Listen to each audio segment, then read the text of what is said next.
We're back. Hi. All right, so I want to talk about The VOW. The VOW is an HBO limited series now airing season 2.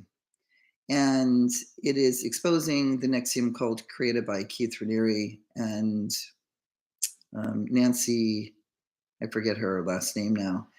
But this is a story that a lot of us followed from the I guess the very beginning of when we all discovered it, which is when the New York Times story came out. But there were people prior to that. So that was the Frank report, and the guy, Frank, I don't know his last name either, who was a blogger. He was once a member and reminded me a little bit of myself, not a ton, but a little bit, because he was this guy at a blog and he was really, really dead on trying to expose it, and really did a good job. And there's stuff all over YouTube and the internet that you could read about him. And I mean, to identify is, yeah, definitely identified. Like, to the point that when I made my film, so I finished it, or was finishing up in 2014, and then I got breast cancer, and then I stopped. But I had already went to Cannes Film Festival, and what happened is that I had to take a break. Okay, so I dealt with my breast cancer. I got over it, and well, I don't know if I got completely over it, but one's never the same when you lose an appendage of your body. But so I got over it, and then was like really trying to get distribution, which was really hard. And eventually I did, but all I got it on was Amazon, which was better than nothing. And so it's on Amazon, it's on Vimeo, it's on Tubi now, which is free if you just put in your stuff. But what I saw happening is that, so that's 2016. So 2017 is when this story breaks. But Frank, who I actually thought of calling him up and asking him to do an interview, is that he was working on this for, like, I don't know, back in 08 and 09. And so there were some women that wind up in the season that were with him, and they left the VOW. And so they're in the second season. Now, I'm rewatching. I started to rewatch season 1 because I felt like I might have missed some stuff, and I'm glad I did, because I did miss some stuff. And the famous actress, so it's like you see how Hollywood plays this role. Scientology uses it, and I think, I'm not sure if it's in season 2 or if it was on somebody I was watching on YouTube talk. So when I watched him, this is Keith Raniere, in season 2, I said to my husband, this guy has taken this stuff from other places. So right away, the behavior is Scientology. And I even felt like he might have been to AA. Now, they never mention that he's a teetotaler. I don't think they do. I think that there was this guy who is a reporter up there in Albany. I was watching him. He gave a talk, and it's like an hour and a half long. I was watching it last night, and he called him a teetotaler. And I thought, that's kind of interesting. Now, there's plenty of Scientologists who don't drink either. But so I think he took from Scientology, maybe. I don't know if he ever went to AA, and then Est. So I wasn't surprised about Est, because I was exposed to a thing called the Business Communications Seminar back in 1978 when I drove limousine in Honolulu for an office building. And I was young. I was like 21, and this guy was telling me about this fantastic weekend. And he would ask me these questions like, what do I want in my life? And I was like, what is with this guy? But he told me about it. I said, no, I can't afford that. And so I wound up going. It was a two days, 2-weekend seminar, but they didn't do the abusive stuff that happened in Est, which we all heard about, that, people weren't allowed to go to the bathroom and they had peed their pants. It was like really ridiculous, crazy shit. But as I watched, like, this whole thing that Keith did with making people the punishments, and I even made a joke about military. Like I said, my father made us, do crazy, like if he got mad at us or did something. He was in the army in the Korean War, and he sometimes gave us these like stupid punishments to prove a point, and they were ridiculous, and it's very, very cruel. So I'm having those memories too of this, crazy dad of mine, and I thought to myself, this is really similar. But what I love about this show is that this show is really revealing so many aspects of what cult is, or what they call, mind control groups or toxic groups, all that kind of stuff. So, um, yeah, yeah, I think it's super important. I wish it were on a free channel, because there's a lot of people who don't have HBO and can't afford HBO. That it would be great if it were, but it's not free. So there you go. There is a lot of stuff that you could see probably on YouTube. I know that the networks, I think 2020 did a piece with the mom and the daughter, India. And now what's even great is that the couple, I think it's Sarah and her husband, they created A Little Bit Culty, which is a podcast. And so they're keep on. I mean, that's something to say. They, talk about, especially she feels badly about getting so many people involved, which is, I think, part with me why I felt like I mean, I made the film because of the murders of Christine Cass and then Carla Brada, and then there was a beautiful young woman in the Chicago area who was murdered by a guy who was court ordered to AA, and he was a violent offender. So the thing that a lot of people didn't know was that these type of people, nobody in my old home group knew that violent offenders were being sent to AA instead of going to jail. That's like so insane, to this place that is unregulated and um, yeah, unregulated and filled with a lot of really, I would say, really sick people. And not everybody, there's definitely some decent people there. But so the vow is a cult as bad as NXIVM. And there were, would you find sickos that are his level of demented or whatever? I'd say, yeah, absolutely. There's a ton of them, because he's a psychopath. He is an egomaniac. He is completely incapable of seeing him that he's done anything wrong. And if you watch the types of things he says, I mean, I'm like laughing out loud, yelling at the television set, not yelling angrily, but it's like, what do you like? That doesn't even make sense. It doesn't. That's word salad. It's filled. His vernacular is filled with horseshit and with word salad. But if you are, and the other part is too, is like, who has the time and the money to do this? So you look at, these famous people who got involved, and Allison Mack and Grace Park and the other girl who worked with, I don't know, I think it was Grace Park who worked on the what do you call the science fiction show. But this is a really incredible vehicle to get the truth out. And so, although I don't really have hope that we'll ever see Alcoholics Anonymous exposed in the way that it needs to be, like this NXIVM cult is, like Scientology has been. I am watching this thinking, maybe someday there will be somebody in Hollywood. There is someone. There's more than someone who runs a studio, someone who runs a platform, whose either kid has died, who hates Alcoholics Anonymous. I met a ton of people who loved that I made this film, who hate AA, who got help other ways and other places. And now with this whole thing with plant-based medicine really helping, and also being studied, and hopefully going to get the clearance from the FDA. I mean, if COVID didn't come along, my brain surgeon that I'm really friendly with told me, he's been doing his study since, I don't know, before 2020 in Santa Monica in the clinic there, as well as we know that it's gone on in John Hopkins, though that that study.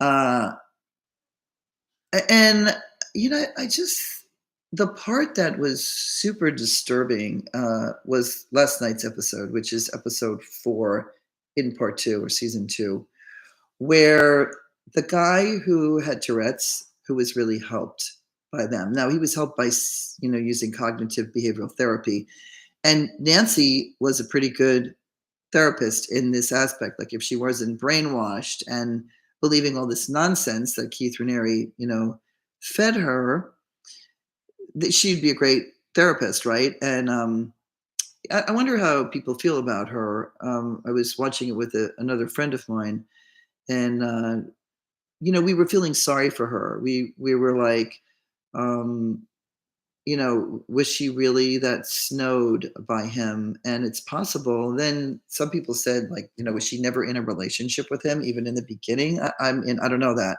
answer yet, but what I did see when I was watching it is, I forget his name, but I think it might have been David. So after he got the sentencing of 120 years, which I'm super happy about, because in a state of New York, like New York or California, you could have a governor who could decide, he's going to give him half the time served. And that would be pretty horrible, because he really, this is slavery. Like, the fact that it was sex slavery is even worse. And there's a couple of women that it looks like they are saying, I wanted to do this. I wasn't a slave. This was playtime for me.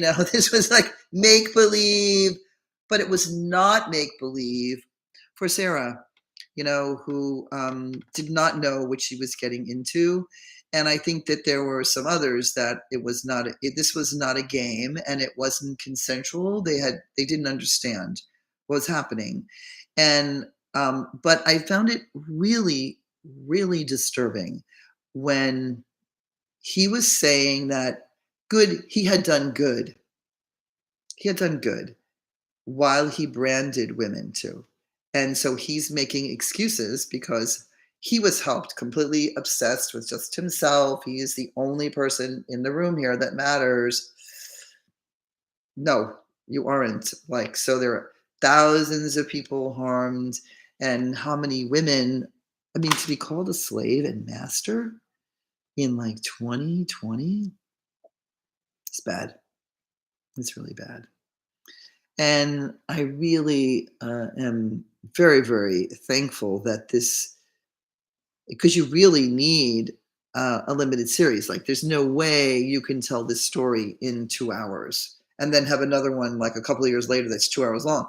Like, you just can't do it. You can't tell the detail of what's going on. And I realized that as I began to make the next film, we were going to, call it, I don't know, Rehab Riot or something like that. But that all the stories that were coming out of rehab and sober living, this is the part that I really saw the connection with AA, rehab, and sober living. So as they were talking about what was going on there, I kept saying, this is so. It's not like AA in the sense of in a meeting, like people didn't know how to sue AA, right? So it became like, well, you can't sue the groups, they're untouchable. Well, they said that about the Boy Scouts, and the Boy Scouts has been decimated, right? They said it about the church, and the church was exposed. But what happens when you have a place where people think it's an unprofessional setting, so it's not the workplace, but with the VOW, it was a business.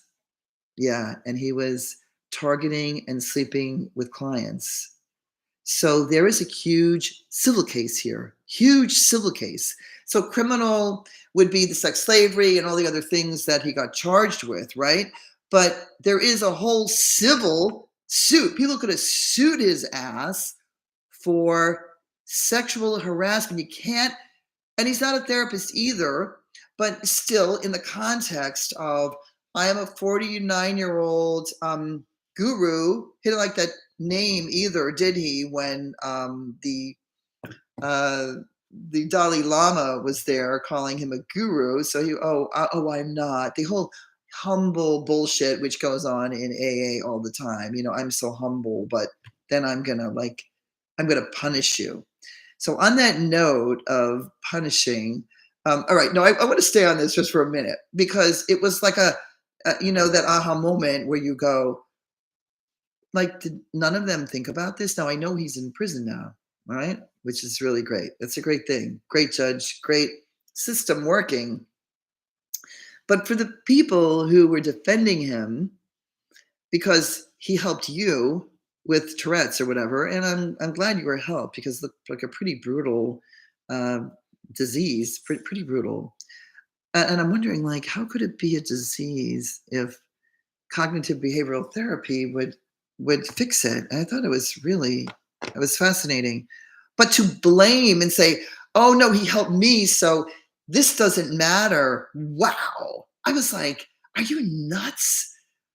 Like, maybe he didn't know all the layers of the stuff that especially just alone what happened to Sarah and India, right? Like just alone.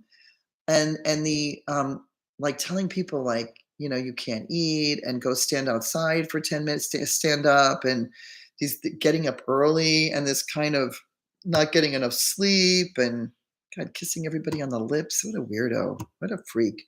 But the sexual harassment key point is one that we really saw, and a lot of people don't get about AA. Now, this is me linking what I saw in the VOW on season 2, episode 4 last night with AA and rehab and sober living.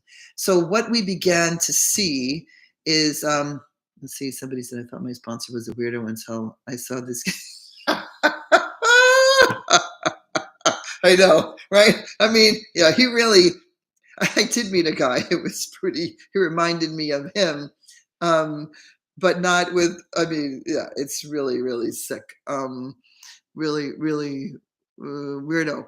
So, on that note, I want to just continue with about those of you who are watching this who've had any issue with somebody in a rehab or sober living. This is a work environment. It doesn't mean that just because they're in AA and you're in AA that, they just can do anything they want. No, they cannot. So there are lots of civil laws that cover the space that you can sue them. If anybody was hitting on you, anybody had sex with you, this is the best way to go after AA members who are working in, running, owning, sober living, and rehabs. Go back. I don't know what the time limit is, if it's 7 years, 2 years, and find out if you can sue them for sexual harassment. And you sue them and you sue the place itself. So there's difference between a criminal case and a civil case. So that's sexual harassment. Now, if they raped you, if they, forced you to do something, then it's different. Then it becomes criminal case. But so it's key. And it's one of those things when, we were first trying to say, how do we get the sexual harassment in AA to stop, the grabbing to stop, the 13 stepping? Because AA is this pods. But, at the end of the day, the Boy Scouts were made accountable because they all knew. And so just like New York knows, and people like to say that, well, there are all these freewheeling groups, but no, they're not. And one day we will have a lawyer who maybe would have been in AA or not, who will get that. Once New York asks you for money and they have a GSR, for those of you who are not in AA, that's a general service rep, and they want every group to have a GSR and every group to have a treasurer so they can take the money and they want you to donate the money, but they want to connect New York with your little group. And so what that means is, yes, they are completely connected. And I do hope that Alcoholics Anonymous eventually gets sued in this fashion. And the stories also about people who were on psych meds, told to get off them and killed themselves, that the families can sue Alcoholics Anonymous. Now, I mean, So that's just that story, right? That there is a way that, and I think that there is a big bubbling up. You had the Me Too movement, and then it kind of went. It was great and great and great, and then it like went too far. Also, like you can't have, which we're still having, like, oh, we're gonna stand outside and yell. You need to step down. It's like, shut up. Like, who are you? Who are these people? Like, it's like the witches. It's like the, what is it? What's it called again? Back in the 1600s or the 1400s, that because we're going to stand out there and yell that, that's justice. No, that's not justice. And so we see a lot of nonsense going on. At least I've seen it in my city with corrupt, uh, city council people. You know, uh, it's been pretty hard living here. But anyway, what else about this with the vow? Yeah, so I literally said something to my husband that I thought it was going to help people leave, and literally went into the Facebook group, and people said, I'm watching this, and then I Googled this group and found this group, and they're questioning. And that's the beginning. Once you question, and then you, like, if sort of it cracks and you go, oh, wow, like, what is this? And then we all found the orange papers, which, this guy, Terrence, made, all this. It was like an encyclopedia that had been uploaded onto the internet. And then you can find my film. You can find Claudia Christian's film, One Little Pill, which was her, her path in finding naltrexone and the Sinclair method, and how she tried rehab and AA. It didn't work for her. And what else, though, about the criminal part of it that I can't remember what the point, but it'll come to me. And if not, I'll just do another one. That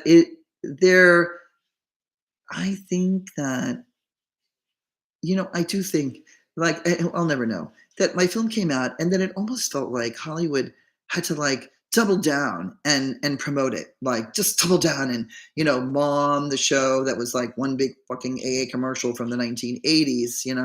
I was like going to Chuck Lorre, like, aren't don't you know about other things? Like, are you aware what a failure AA is, that it only helps about like 5% of the people, that go there? And yeah, somebody's saying that, Julie here says, my first AA meeting was in 1988. And the things I witnessed over the years, I don't think people will even believe me. Well, I would believe you. You're going to tell me the story. So now I'm going to tell you some stories.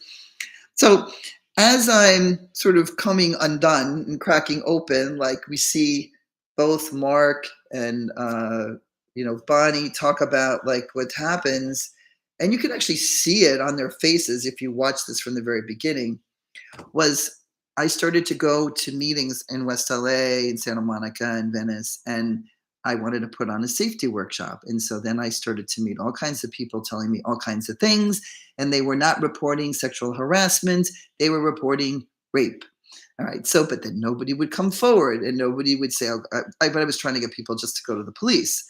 So, and at that time, before Me Too, we're talking 20, maybe 2010. And, we have 7 more years before the Me Too movement happened.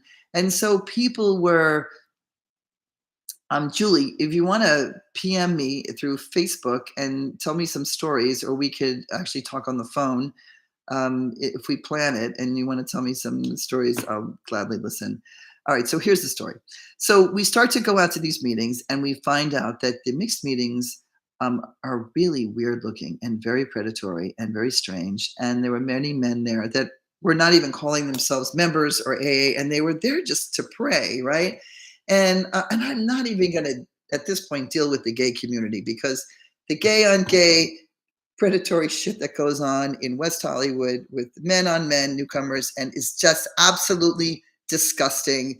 And that one needs a whole, like, episode, really. And there were people who would come forward, and then they would kind of, well, somebody did. I mean, one of the women is in the film. There were 2 women that, came to me and talked, and talked to these stories. So here's the story finally.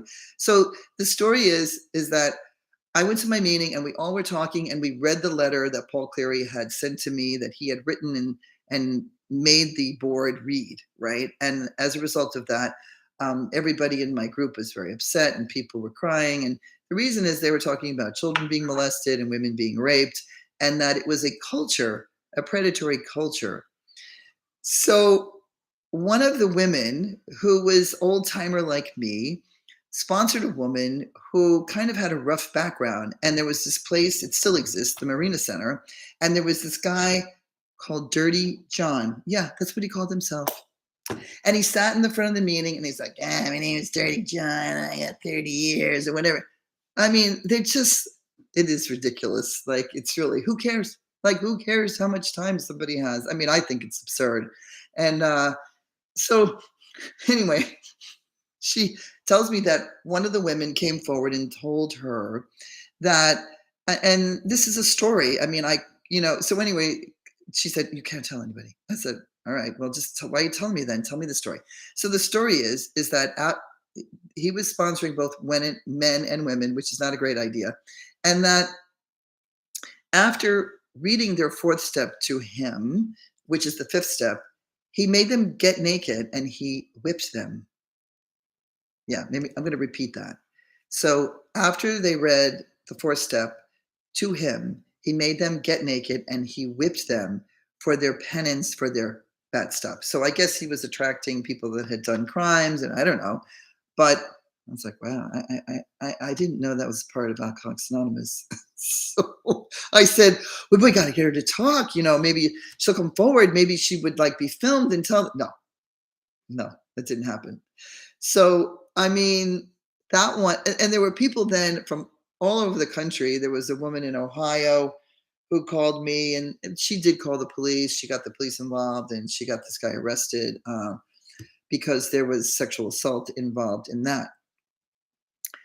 Guys, it's crazy, crazy, crazy world. And the stuff that, Julie's saying, the stuff that you witnessed, yeah. I mean, when we did the first Make AA Safer workshop, people came and there were like 60 people. And, we split up to like, tables of 10, like probably 6 or 7 tables. And then somebody took notes and then we read those. Each person at the table read what people shared. And it was really sick. There was a lot of abuse going on, people telling people who they could date. And I just like went, of course, right to the Pacific group, Clancy, who is passed, thank God. And the stories that were reported to me, the men in there, the abuse, and people were like leaving the country to get away from him. And this is a different guy than Clancy Ismailin, but Clancy definitely, grabbed women's breasts like right there in the meeting in front of other people. And yet people were like, well, he does so much good work down at the mission. I'm like, what? Like, what? I heard him speak when I was like 19 at a roundup out in the North Shore of Hawaii. And I got up and walked out. And my sponsor said, like, why did you leave? I said, because he's a creep. He's disgusting. And I'm not going to sit there and listen to him. And I was right about him. And I remember Harry trying to convince me of all the good work he did. And I was like, what does that have to do with anything? He's disgusting. And he was. Later on, I met a woman who I met at 20th Century Fox when I worked there as a secretary. And she told me what he did. And, I'm going to leave that on the cutting room floor for when the part 2, or maybe the limited series gets made, which I'm actually getting hopeful that it will get made by me or by somebody else, because it needs to be.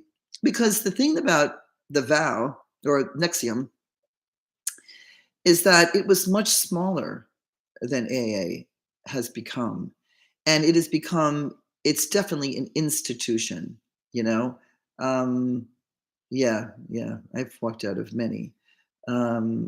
Julie, what city or state did you go to meetings at? If you might ask her, she's in the chat room. And these are people that I'm friends with that we are in a Facebook group called Leaving AA and Deprogramming from AA if you want to join us. And, I need deprogramming? Yeah.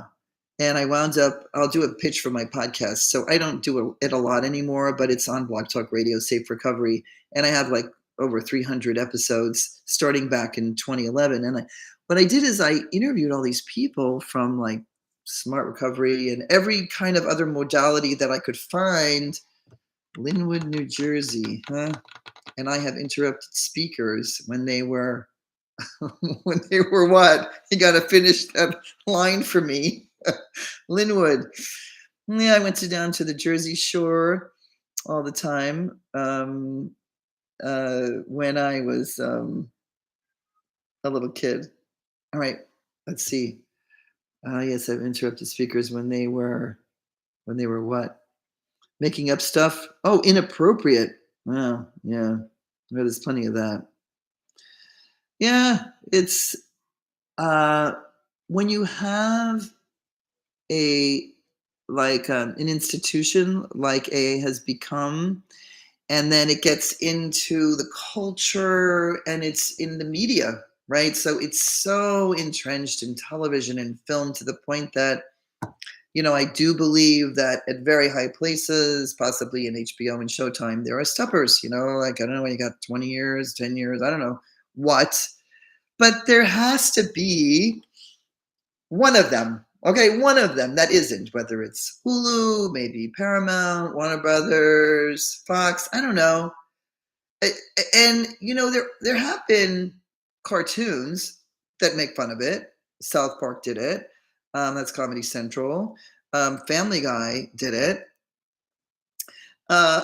So I mean, but it has to be bigger, right? I think that there has to be a very serious story, really serious, because at the end of the day, when there were body brokering people in Los Angeles and in Florida, right? And it might have gone on anywhere, right? But big problem down in Orange County. The Orange County Register just hammered it. They just told the stories. There were people that were sued. The FBI was going and breaking in, not breaking in, but going in. And we found that they were actually giving them drugs to reignite so they could get test dirty again. So if they want to throw somebody out because, oh my God, you like smoked some pot or you had a drink or you're testing, positive, that you have to leave. So, they create homelessness. They were throwing them out in the streets of Los Angeles and Orange County and in West Palm Beach, right? And then giving them money and drugs to take a drug so you could test dirty and then go back in and then reignite the insurance. Now, when they did like an interview with like, say, Anthem Blue Cross or something like that, I think it was Anthem Blue Cross, they were like, well, there were just too many applications, I couldn't read it. I guess like that's the $30 billion that EDD lost in California during the closure of from COVID. But I think that this story with rehab and sober living, now there's more. Okay, so like the stuff with the amount of money they were making, millions, just millions per month. And that the people were not getting any treatment, right? They were like being driven to stupid, unstructured AA meetings. They were sitting around doing a big book, a big book group, which I certainly ran those. I know what that's like. Let's see. People are, let me see. I'm speakers. Inappropriate. The actor Rob Lowe. Yeah, I know. Yeah, he's a stepper. AA gets a free pass in mainstream society for some reason because they appear to do good in society, but two rights don't make a wrong. That's right. Yeah, Rob Lowe and I believe the guy on Ozark, right? And I don't know why I'm not remembering. I used to just like remember everybody's name like at the drop of a hat. But hey, you know what? I got older and I just can't do it. But there's three of them. They're all friends. And they're all steppers. And Rob Lowe got away with, sorry, here, I got to fix the hair. Rob Lowe got away with stuff that he did to those teenagers because he became like I'm a sober AA member and oh my God, the superiority that some of them have. Not all of them are like that. I think that, who's the guy from Ozark, right? The guy from the lead of Ozark. I mean, he's definitely a stepper, but he is not, doesn't have that arrogance. Oh, what about Flaked? Did you guys, Blue, be quiet? Yes, Jason Bateman. That's right. Jason Bateman. And then Blue, be quiet. And then the other one was, remember Flaked? And he went through a huge, okay, come on, bring it up. Flaked. It was on Netflix. And Blue, you got to stop it, okay? You just got to be quiet. Flaked was, oh, come on, maybe one of you are going to know. Blue wants to share. Yeah, he wants to share. My doggy. It is pouring here. It's like really, I love the rain. So let me look. Flaked on Netflix. And let me put in Netflix. It was so good. Will Arnett. They're all three friends, right? Will Arnett, Jason Bateman, and Rob Lowe. But what happened with Will Arnett, I hope you mind me talking about you, Will, like this. Like, I'm not, I don't know him. I ran into him once with my husband, and my husband knew him from somewhere. Maybe he might have worked with him. But the BoJack Horseman, right? Yeah. But the Flaked was kind of about his own experience, and it was pretty hard to watch. It was really, really, oh, hi. Good to see you all. Oh, thanks. Yeah, I had to get it done. It looked really awful. I have crazy curly hair, and it's not always crazy, but it got so washed out, I had to have her tone it down, and then I thought, oh, I look good enough to do a YouTube video. I'm not vain or anything, but you should have seen it. I looked really, really, it looked really bad. So, thank you. Anyway, we're back to Will Arnett, who I freaking love. So then there's this piece in the Hollywood Reporter. So for those of you who don't live here or don't get the Hollywood, it's a huge magazine. Okay, is there any around here? I don't know. They're all downstairs, but it's a really big magazine, and they started to, they've done some really good stories in that magazine. He tells his whole story, like he left, and I thought, oh my God, we're finally going to have somebody who's going to leave, and they're going to talk about with 17 years, and he drank, and then his famous wife divorced him. They got divorced. I was like, oh no. I mean, isn't there? Yeah. Sorry. I mean, see you later, Liz. Thanks for joining us. And anyway, if anybody out here has any ideas that you want to, have discussion, we can do. I don't know how to do it on YouTube Live, that we share it, but you could do it as a Zoom, and we could have a group of people in here talking. I think the more, the merrier. The more of us talk, show our face, and criticize this stuff, the better. But I mean, I really like Jason Bateman and Will Arnett, and was hoping that this would happen, but no. And even the show, I thought, oh my God, the show, it shows that he leaves, that he breaks the brainwashing, and then you will not believe this. So my husband and I guess the show was over, and we went to this restaurant in Beverly Hills on Beverly Drive, and they have these great salads and stuff. And what's it called? The something grill. The Beverly, I don't know. I haven't been there for 2.5 years since COVID. I have not been back to this restaurant. This is so stupid. But anyway, we walk up, and who's standing there? But Will Arnett and 6 dudes. And it's a Sunday. And Kevin goes, oh, they must have just came from a meeting. Who goes to a meeting at 5:00 on Sunday? Oh yeah, I think the Roxbury. I mean, it's such a cult that, oh, you have nothing better to do. I mean, after some time, I can see where if AA wasn't cultish, and if it were trending they didn't tell you were powerless, and they brought the thinking and the ideology into today's knowledge of therapy and of cognitive behavioral therapy and things that like SMART uses, I'd be like, okay, it's a support group. But honestly, like after a couple of years, like to need that is pretty weird. And what I've seen happen over the years is that, okay, I'm going to give you an example. So I go to AA in 1975 as an 18-year-old when I had already quit drinking, right? And I I I don't know how to say this, but I'm going to find a way. So the people at the time were not pushy, right? And they just were not pushy.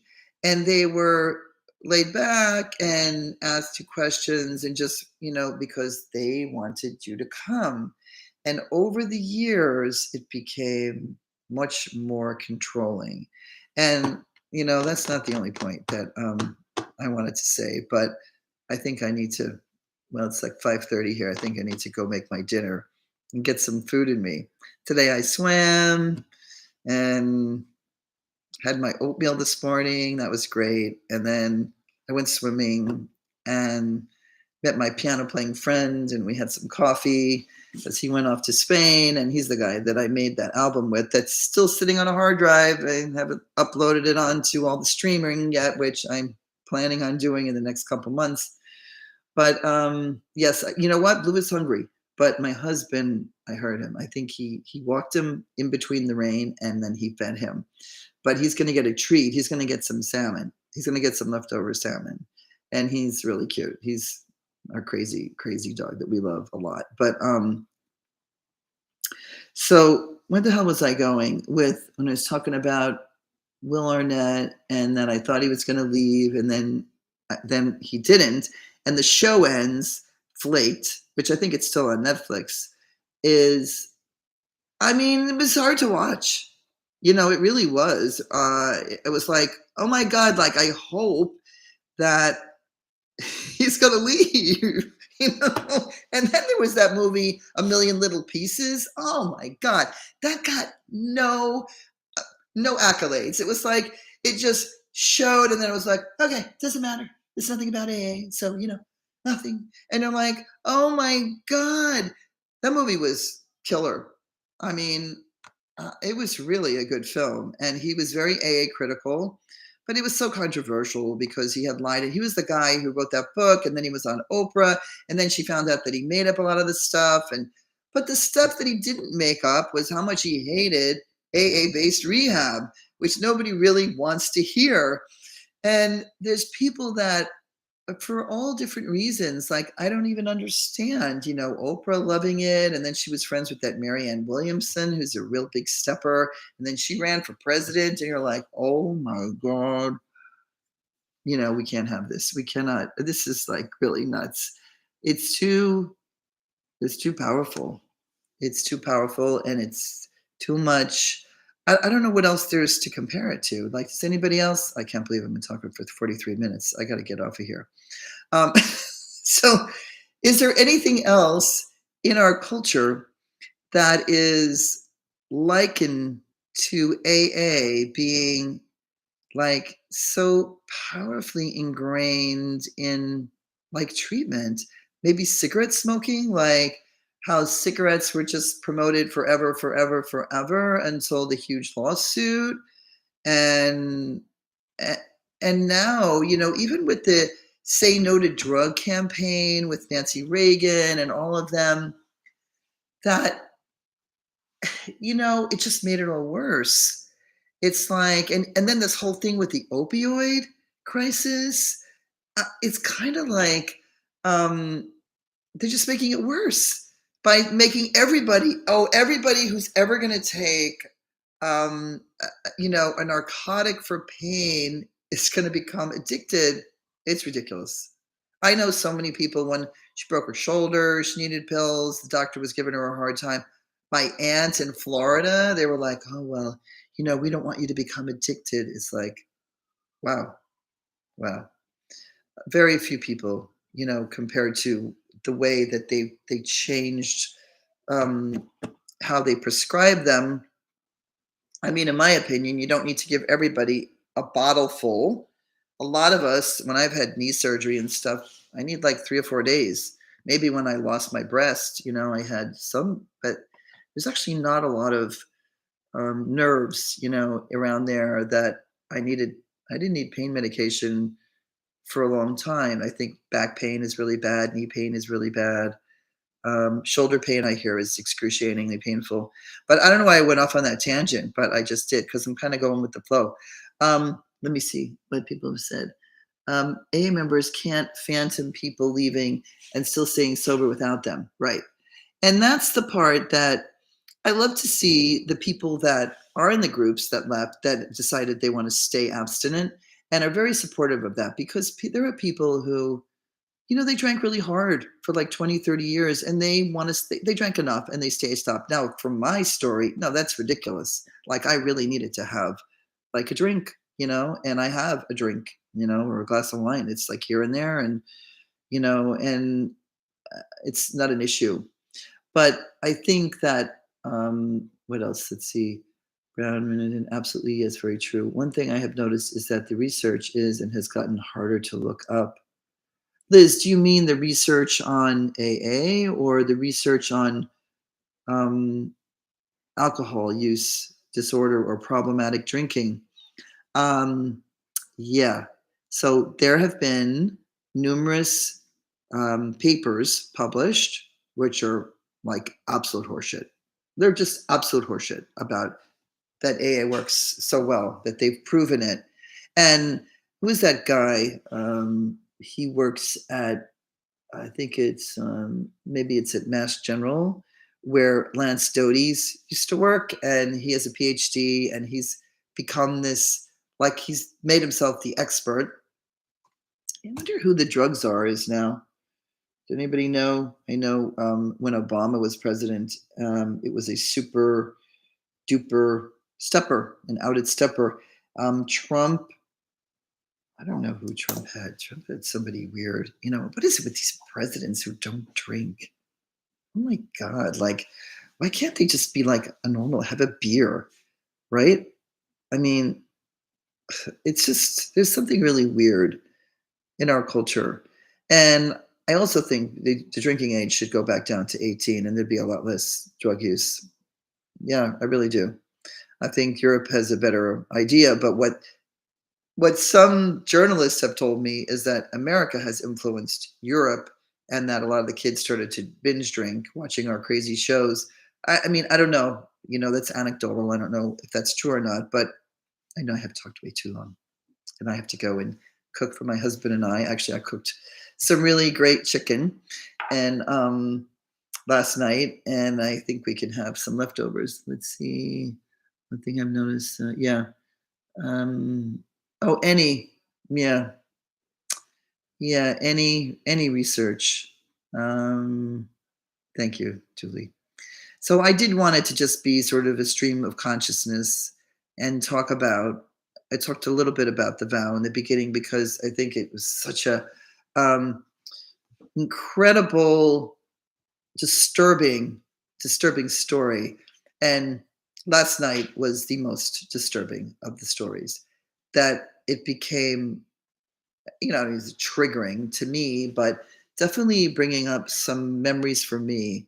And they're not great memories, but there is a lot of uh, joy in knowing that I got out.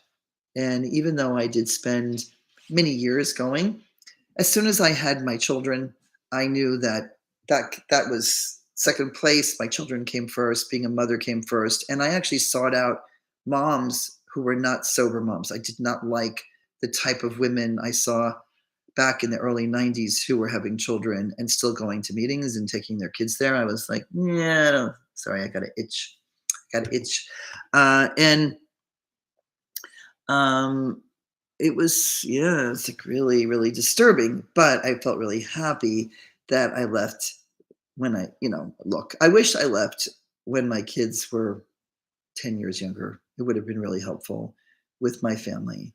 And it really harmed, it really hurt my relationship with my boys, which took a lot of work, which I did to repair that. And I believe I have. But it is, I have met so many through social media and on the phone of parents that have lost their children to Alcoholics Anonymous, and that's why I wanted to make the second. I knew it can't. I don't think it can be a film. I think it needs to be a limited series where these children came here, and they're adult children, and they were preyed on by, yes, gay men. There's a whole group of that went on, and then there was, just anybody else who was preyed on, and that they died. They died of overdoses. And I spent, I don't know, tens of hundreds of hours talking to mothers and fathers whose kids have died. And these parents had no idea that there was an alternative, what was going on there, that it wasn't safe. And yeah, so I think that's enough.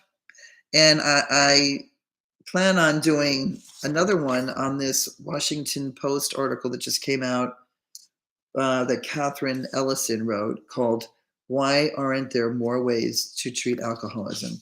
Because I feel like she might be on our side. And the other great thing is that there's a lot of men and women who left who were a lot younger than me who've gone back to get their degrees and that are working in the field of addiction. And so they're really bringing a lot of knowledge and a lot of power and strength. But to change things in the United States, you do have to do it through media, and you do have to do it through television and film. Absolutely. And, some of us in the Facebook groups, we talked about creating a nonprofit. You raise money, then we could hire people to do some of the work that I just can't and don't want to do anymore.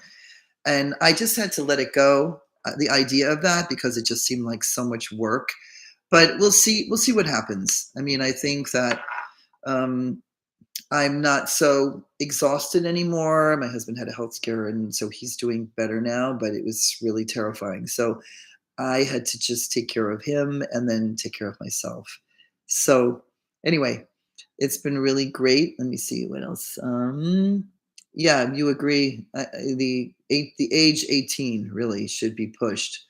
There's people in these meetings who are lying too about their sobriety, but the guy that willingly left would serve less. I know a lot of predators and the AA. Hey Tom, yeah, man, must be interesting. I don't know. I think you moved to another state, didn't you?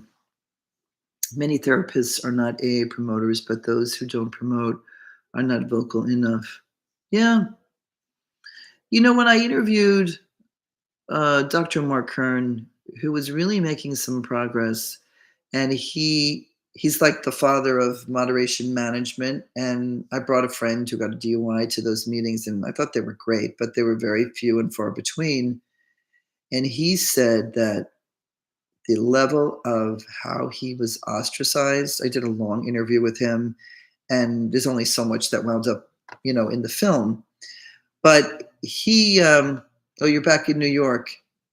Sorry, I'm all over the place. And then the chat over here, upstate near the NXIVM cult. Oh my God, it's so crazy. What Mark Kern said, that it was so lonely when he first became a therapist, and he was going to work with people with addiction because you're up. Oh my God. Um, yeah, yeah. But I do feel hopeful. I do feel that it will happen.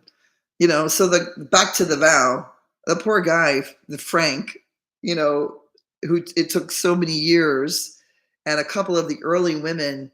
So Frank was, you know, out there on the blog and exposing and doing that. It took, I don't know, was it like 20 years for, yeah, maybe, or was it like, when did he begin that? And yeah, I don't know, like maybe 13 years or something, but it got done, and he's in prison now, and so is Allison Mack. And I think one of the Seagram's fortune lady, I think. I don't know who else besides Allison Mack and Keith Raniere went to prison. But hmm, thanks. Oh, why don't you have a voice? I don't know. But thank you for joining me for this little impromptu video about how happy I am to see uh, this series, The Vow, and how courageous all of the men and women who came forward. And Mark, man, your documentary filmmaking was pivotal because there's all this footage that you created.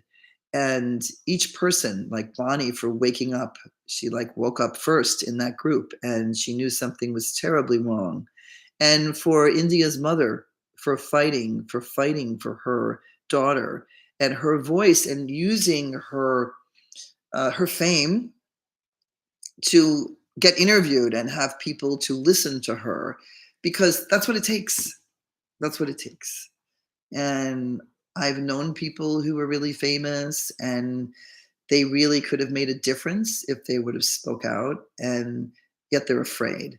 So I think we just have to keep on trucking. And yeah, and when I get too tired from it, I just back off, and thank God there are other people in the group that can manage the Facebook groups. And by the way, if you're out there and you have any clue about this, there's now almost 4,000 people in my two groups, and there's a couple of other people that have anti or critical AA groups that have also thousands in them. So there are thousands of us now, thousands. And imagine if everybody who was sexually harassed, but you need the crimes, you need the criminal offenses, not just the civil cases, to really bring it down. And so people who were raped, people who were molested, and then people who were in rehab and sober living, who somebody, counselor or anybody who worked there, um, who preyed on you, and which also brings to getting treatment by people who are unqualified, and those people telling people that they can't take medications, or they only have to read a book from the 30s to what? Yeah. Mm, mm, mm, mm, mm. So I hope it was helpful. I'm going to go to have dinner with my husband, and thank you. And I'm going to do some more. I'll do the next one on this Washington Post, but I'll probably do some more on The Vow, being that it's really inspired me. And yeah, I would love to just thank all of those individuals who made that film, the producers, the directors. I don't know who they are. I haven't looked them up yet, but the people who came forward, it's really courageous, really, really courageous. And all right, bye. Bye, you all. We see you in the Facebook groups and see you on my next live, and enjoy. Take care. Bye bye.